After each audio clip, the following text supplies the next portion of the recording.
Água parada, poluição, saneamento precário. É nessas condições que o mosquito Aedes aegypti se desenvolve. E, de acordo com a Fiocruz, ele circula no país desde o fim do século XIX. O Aedes aegypti transmite, entre outras doenças, dengue, chikungunya e zika. Os primeiros casos de chikungunya no Brasil foram registrados em setembro de 2014 no Oiapoque, no Amapá, e em Feira de Santana, na Bahia. No final do mesmo ano, o vírus da Zika passou a assolar o nordeste do país. O médico infectologista Carlos Brito foi um dos pesquisadores a seguir os rastros deixados pela doença em pacientes da região. No final de dezembro, começou a surgir um surto de uma doença que era caracterizada pelas manchas na pele. Os pacientes tinham uma mancha na pele, aquilo que fazia que procurasse a emergência era exatamente essa mancha na pele, que coçava em alguns casos, mas que os pacientes não tinham febre. Além de febre, eles tinham um pouquinho de dor na articulação, mas não era a dor articulação que a gente tinha visto na chikungunya. Virose ou alergia. Esses foram os diagnósticos que muitos pacientes receberam ao procurar atendimento médico em Pernambuco no final de 2014 e início de 2015. Algumas mulheres não tiveram sintomas de infecção pelo vírus da Zika durante a gestação. Outras sim. Juscelli, mãe de Luandra Vitória, foi uma delas. Tive no segundo para o terceiro mês, eu tive manchinha só na parte da perna. Parecia mordida de muriçoca, né? Muitas. Aí eu fui para o posto de saúde, onde eu fazia o pré-natal. E a médica de lá passou um antalégico. Eu tomei o antalégico, no outro dia sumiu as manchinhas. Então a nossa impressão é que aquilo não era chikungunya, porque ainda não tinha atingido Pernambuco, também não Rio Grande do Norte, Paraíba, apenas em Salvador, mas também não era dengue.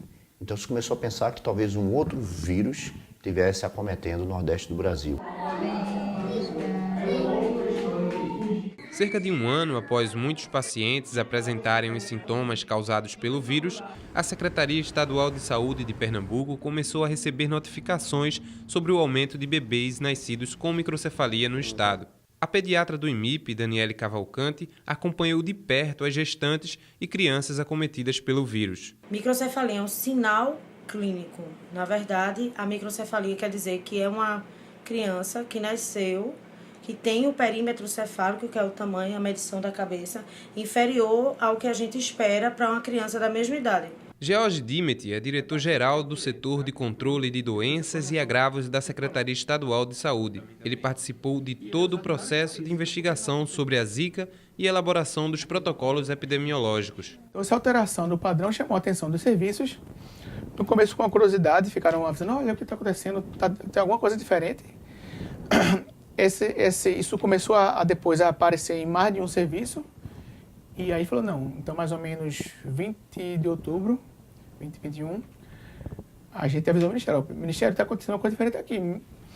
Estão ocorrendo microcefalias, serviços que vinham esse quantitativo no ano ou numa vida, estão vindo agora numa semana.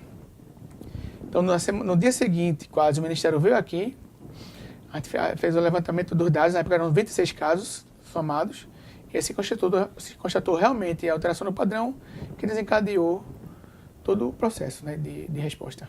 O Centro de Informações de Vigilância em Saúde, CIEVS, foi o sistema que registrou a alteração no número de nascidos com microcefalia em Pernambuco. De acordo com dados do CIEVS, em 2011 foram notificados apenas 5 casos desse quadro clínico. Já entre 2012 e 2015 foram 75, um aumento de quase 400%. Na época, órgãos de saúde, médicos e especialistas, em conjunto com a Secretaria de Saúde de Pernambuco, elaboraram 2 protocolos clínicos. O objetivo era detectar casos de microcefalia, estabelecer critérios e notificar quadros suspeitos. Um informe técnico com informações sobre o total de casos notificados, descartados e confirmados de acordo com a distribuição geográfica do estado passou a ser divulgado periodicamente. A partir de 2015, a Secretaria de Saúde de Pernambuco notificou 2.357 casos. Desses, 1.607 casos foram descartados, 420 foram confirmados e 330 ainda estão em investigação. O Zika vírus ele é um arbovírus, certo? Que ele tinha propagação restrita na área onde ele acontecia, na África. Houve alguns surtos em alguns lugares da Ásia e Oceania. E que a partir do momento que ele foi introduzido no Brasil, ele começou a provocar o que hoje é quase uma epidemia mundial. O vírus da Zika intrigou cientistas, médicos e autoridades de saúde, dando início a uma corrida por respostas sobre a relação entre o vírus e os casos de microcefalia. O que se descobriu é que se tratava de uma doença desconhecida na literatura médica, a síndrome congênita do Zika. A síndrome congênita do Zika vírus é um conjunto de alterações que a gente tem encontrado nas crianças que adquiriram o Zika vírus congênito, ou seja, a mãe teve na gravidez, passou o Zika para o bebê na barriga e ela nasce com a síndrome congênita do Zika vírus.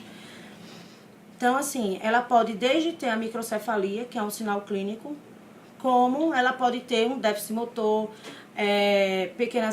a cabecinha nasce normal, ela tem um crescimento até normal da cabeça, mas quando a gente faz o exame de imagem, tem calcificação, tem algumas alterações do sistema nervoso que vão fazer ou essa criança convulsionar ou essa criança ter um atraso no desenvolvimento. São crianças que dependem de tratamentos específicos, dietas, medicamentos e bastante atenção.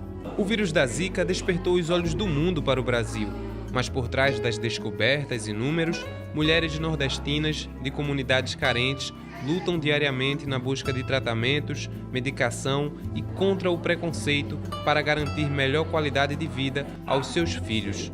Na próxima reportagem da série, Convivendo com a Síndrome do Zika vírus, vamos acompanhar um pouco da rotina de uma família que passa por dificuldades para conseguir medicação e leite especial.